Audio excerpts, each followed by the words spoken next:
हमने अपने ज़ाहिर को संवारने पर हमने अपने हक में बड़े बड़े लफ्ज़ याद किए, बड़ी कहानियाँ याद की, पर दिल के लिए मेहनत, इस पर मेहनत ही नहीं की। फाज़िल बरेलवी रहमतुल्लाह अलैह फरमाने लगे कि दो उलमा ने कुरान एक दरवेश के पीछे नमाज पढ़ी तो मुस्तहब जो कवायद थे ना, जिनके बगैर नमाज, वो ठीक नहीं थे ज़रा उनके। तो वो कहने लगे देखा जी, इतने बड़े पीर साहब हैं और इनकी तो किरात ही ठीक नहीं, तलफ़ुज़ ही ठीक नहीं। हालांकि लफ्ज़ तासीर से बनते हैं, तलफ़ुज़ से नहीं। लफ्ज़ तासीर से बनते हैं, तलफ़ुज़ से नहीं। अहले दिल आज भी हैं अहले ज़ुबान से आगे। उन्होंने कहा जी बाबा जी का तो तलफ़ुज़ ही ठीक नहीं। आला हज़रत ने लिखा है मलफ़ुज़ात शरीफ में, फरमाते हैं फिर वो ना नहाने के लिए चले गए, नमाज़ पढ़ के फ़ारिग हो के, तो वो पानी में उतर गए तो शेर उनके कपड़े उठा के ले गया। अब कितनी को देर पानी में रहते, निकले भी तो कैसे निकले, शर्म आती है। मुख्तसर लिबास पहन के वो गुस्ल करने के लिए गए थे, अब पानी में सर्दी, कितनी को देर बंदा पानी में रहे। लोगों ने आके कहा हुजूर वो आपके मेहमान तो उलझ गए, बड़े बुरी तरह फंस गए, मेहरबानी फरमाए उनको तो बचाएं, वो तो सख्त उलझन में। क्या हुआ? कहने लगे वो शेर कपड़े ले गया और वो पानी में है, कुछ तो होना चाहिए। तो वो बुजुर्ग गए, जाके ना दूर खड़े होके शेर को आवाज दी, शेर को। हुजूर के सहाबी थे ना हजरत सफीना, काफिले से रास्ता भूल गए, एक साइड पे हो गए तो सामने शेर आ गया। मैंने कहा है, लेकिन जब आ जाए तो, जब शेर सामने आ जाए, जब सामने आ जाए फिर पता चलता है कि ये तो वाकई आ गया है, फिर अंदाजा और होता है। हजरत सफीना के सामने शेर ही आ गया, मिशकात में शेर आया। अब कोई भागता है, कोई चढ़ता है दरख्त पे, कोई लकड़ी उठाता है, कोई असला पकड़ता है।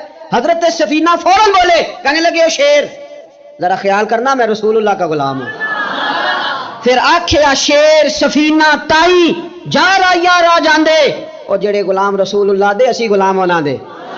शेर दो में लाता रास्ता छोड़ गया और बाबा जी भी गए। फाज़िल बरेलवी कहते हैं शेर को आवाज दी, शेर दौड़ा आया, आगे कहने लगे वो हमारे मेहमानों के कपड़े ले गया, तुझे शर्म नहीं आती?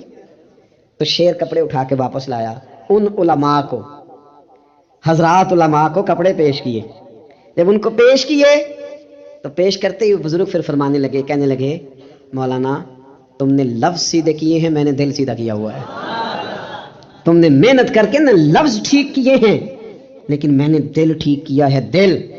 एक सहाबी हुजूर की बारगाह में आया, अर्ज़ की या रसूल अल्लाह सल्लल्लाहु अलैहि वसल्लम, परेशान रहता हूँ अपनी आखिरत के लिए, और ये भी बड़ा अल्लाह का फजल है कि कोई आखिरत के लिए परेशान हो। हुजूर मैं अपनी आखिरत के लिए बड़ी परेशानी में रहता हूँ, कोई ऐसी बात बता दें कि रब मुझे निजात अता कर दे। तो नबी पाक सल्लल्लाहु ताला अलैहि वसल्लम ने एक ही बात इरशाद फरमाई, फरमाया तुम अपने रब के साथ बददियानती न करना, अल्लाह तुझे निजात अता कर देगा। अर्ज़ की या रसूल अल्लाह सल्लल्लाहु अलैहि वसल्लम, अल्लाह के साथ बददियानती और खयानत क्या है? लोगों के साथ तो मामला समझ में आता है कि किसी ने कोई रकम रखवाई, कोई ड्यूटी दी, कोई जिम्मा लगाया, पूरा ना किया तो बददियानती हो गई। अल्लाह के साथ बददियानती का माना क्या है? तो नबी पाक सल्लल्लाहु अलैहि वसल्लम फरमाने लगे वो काम जो तुम्हें खालिस अपने रब की रिजा के लिए करने चाहिए थे, उन कामों में अगर तुमने नियत कर ली ना कि लोग भी देख ले, गैर का भी तुमने इरादा कर लिया, हुक्म दिया था अल्लाह रसूल ने, करने थे अल्लाह रसूल के लिए, और जब तुमने इरादा कर लिया ना कि लोगों को भी पता चल जाए मैं नमाजी हूँ, तहज्जुद गुजार हूँ, कारी कुरान हूँ, आमिल बिसुन्ना हूँ, शरीयत इस्लामिया का पाबंद हूँ, जब तुमने ये वाला ज़हन बना लिया ना, तो फिर तुमने अपने रब के साथ बददियानती की, तुमने खयानत की, फिर तुमने ठीक नहीं किया। जब तुमने ये ज़हन बना लिया कि लोगों को पता चल जाए। हजरत शाह मंसूर रहमतुल्लाह अलैह फरमाते हैं कि मेरा एक शख्स से बड़ा करीबी ताल्लुक था, मैं उससे बड़ा नेक समझता था और अच्छे अल्फाज में उसका लोगों के यहाँ जिक्र था, लोग उसे नेक ही समझते थे। लेकिन मुझे किसी ने बताया कि वो बहुत ही ज़्यादा बीमार है। मैं तीमारदारी करने गया, मैंने उसे जाके देखा तो बड़ी अजियत में था। मैंने कहा क्या हुआ? कहने लगा हुजूर अपने गुनाहों की पादाश में हूँ। मैंने कहा तो बड़ा नेक था। कहने लगा हज़रत जी मेरा मनसब नेकी का था, मैंने तहज्जुद पढ़ी ताकि लोगों को पता चल जाए मैं नेक हूँ, मैंने तस्बीह फेरी ताकि पीरी मुरीदी में इजाफा हो, मैंने सुन्नत शरीयत का लिबादा ओढ़ा ताकि मेरे अकीदतमंद बढ़ जाएं। वो काम जो अल्लाह रसूल के लिए करने थे, उन्हीं कामों पर मैंने ये निज़ाम बनाया कि जिससे खराबी वाक़या होने लगी। हुजूर फिर मैं बीमार हुआ, इतना बीमार हुआ कि उठा नहीं जाता था। एक दिन फिर मैंने कुरान शरीफ मंगाया और मंगा करके अपने सहन में बैठ कर कुरान बुलंद करके कहा अल्लाह मुझे इसके सदके शिफा दे दे। आज के बाद ऐसा काम नहीं करूंगा। रब ने तो शिफा दे दी पर मैं नहीं बाज आया। मैं गोया बेचता रहा तहज्जुद को, मैं सेल करता रहा अपनी वजीफों को, मैंने वो जुमले, वो अल्फाज, वो तिलावतें, वो नातें, वो मैं करता रहा, सेल करता रहा। फिर बीमार हो गया, फिर दुआ मांगी, कुरान शरीफ शुरू किया, पढ़ा, सूरह यासीन तक पहुंचा, फिर बुलंद किया, अल्लाह इसके सदके शिफा दे दे, वो बड़ा ही मेहरबान है, उसने फिर माफ कर दिया। लेकिन हुजूर इसकी बार ये हुआ है कि मैंने कई दफ़े माफ़ी मांगी, कई दफ़े तोड़ी, अब मैंने फिर वही काम किए लोगों को दिखाने के लिए, लोगों को राज़ी करने के लिए। हमारे पल्ले कुछ भी नहीं बचता, जो कुछ है वो दूसरों को दे डाला। اس لیے نبی پاک علیہ السلام فرماتے ہیں قیامت کے دن اللہ تعالیٰ کچھ لوگوں سے فرمائے گا جن کو دکھانے کے لیے نمازیں پڑھتے تھے، جاؤ ان سے جا کے اجر مانگو۔ جن کو دکھانے کے لیے تم نے صدقات کیے ان سے کہو تمہیں اجر دیں۔ جن کو دکھانے کے لیے تم نے روزے رکھے ان سے کہو تمہیں اجر دیں۔ وہ جو تم نے لبادے اوڑے نا اور بڑا کچھ تم بنے کہ میں داڑھی والا، میں پگڑی والا، میں جبے والا، جن کو دکھانے کے لیے کیا، جاؤ جا کے ان سے اجر لو، میں تو تمہیں اس چیز کا اجر دوں گا جو تم نے خالص میرے لیے کیا۔ تو وہ شخص کہنے لگا حضور اب میری یہ کیفیت ہے کہ اس دفعہ میں قرآن منگاتا ہوں، پڑھنے کی کوشش کرتا ہوں، پر میری زبان پہ جاری نہیں ہوتا، آپ میرے لیے دعا فرما دیں۔ کہتے ہیں میں بھی رویا، وہ بھی رویا، ابھی میں اس بستی سے باہر نہیں نکلا تھا کہ اس شخص کا انتقال ہو گیا، وہ چلا گیا۔ آج تک پریشان ہوں کہ مالک بندہ نوازی فرما، تھوڑا سا اپنے لیے بھی ہمیں کچھ کرنا ہے، ہمیں غور کرنا ہے کہ یہ کام کرتے وقت میرا ارادہ کیا ہے، اس کام سے میرا مقصود کیا ہے، اور جس ارادے سے میں کر رہا ہوں پھر اس کا نتیجہ کیا ہے۔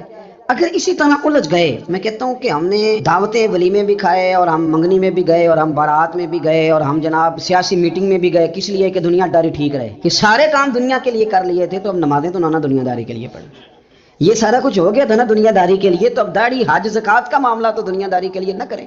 اب اس پر تو نہ دھبا ڈالیں، اس پر تو نہ وہی لیبل لگا لیں کہ یہ اوپر بڑا اچھا خوبصورت پیکٹ اور اندر سے نکلے ہی کوئی شے نہ، خرابی ہو جائے، اور صبح قیامت جب راز کھولیں تو پھر ہم سے چھپنے کو جگہ ہی نہ مل سکے۔ نبی کریم صلی اللہ تعالیٰ علیہ وسلم نے ہماری تربیت فرمائی، حضور فرمانے لگے مخلص ہو کے عمل کرنا، اگر تھوڑا بھی ہوا تو تمہیں کفایت کر جائے گا، تمہارے لیے کافی ہو جائے گا، تھوڑا بھی ہوا۔ حضور فرماتے ہیں بہت لمبا تم نہ بھی نہ رونا، اگر مکھی کے یا مچھر کے پر کے برابر بھی تمہارے آنسو نکل گئے نا، میں اب اس سے زیادہ کیا آپ کی بارگاہ میں بات عرض کروں۔ حضور فرماتے ہیں ایک مکھی اور مچھر کے پر کے برابر بھی تیری آنکھ سے آنسو نکل آیا، شرط یہ ہے نکلے ریاکاری کے لیے نہیں، نکلے اللہ کی رضا کے لیے، اس کی خشیت میں نکلے۔ فرمایا اگر مکھی کے پر کے برابر بھی تو رو پڑا تو اللہ تعالیٰ تیرے لیے دوزخ سے آزادی لکھ دے گا۔ اور نبی پاک صلی اللہ تعالیٰ علیہ وسلم نے بیان فرمایا ہے، حضور فرماتے جو اللہ کے خوف سے رو پڑے نا، جس طرح بھینس بکری گائے کے تھنوں سے نکلا ہوا دودھ دوبارہ تھنوں میں نہیں نہ جاتا، اسی طرح جو رب کی یاد میں رو پڑے وہ دوزخ میں نہیں جاتا۔ یہ مثال دیکھیں کیسی دی حضور نے سمجھانے کی۔ اگر کبھی رونا آئے اس کے لیے تنہائی کا انتخاب کریں، مجمع میں نہیں۔ ایک بندے کو حضرت عمر نے مجمع میں روتا دیکھا تو فرمایا یہ کام تو اکیلے میں کرتا، تیرے لیے برکت والا ہوتا، تیرے آنسو نکلے، تیرے رخساروں پہ بہیں۔ اور شیر خدا تو شیر ہے نا، حضرت مولا علی شیر خدا فرماتے ہیں اگر تیری آنکھوں سے کبھی آنسو نکلے نا اللہ کی یاد میں، حضور کی محبت میں، تو فرمایا ان آنسوؤں کو پوچھنا نا، ان کو چہرے سے صاف نہ کرنا، یہ تو آنسو اس قابل ہیں کہ تیرے رخساروں پہ رہیں، یہ تو روشنی ہے تیرے چہرے کی، ان کو پوچھنا نا۔ حضرت علی رضی اللہ تعالیٰ عنہ نصیحت کرتے ہیں انہیں رہنے دے، یہ آنسو بڑا قیمتی ہے، یہ نکلا تیری آنکھ سے ہے پر کسی کا ہو کے نکلا ہے، نکلا تیری آنکھ سے ہے پر کسی کے لیے نکلا، نکلا تیری آنکھ سے ہے پر اس نے تجھے بتایا ہے کہ تیرے وجود میں، تیری دھڑکنوں میں، تیرے جذبات میں کسی اور کا بھی حصہ ہے۔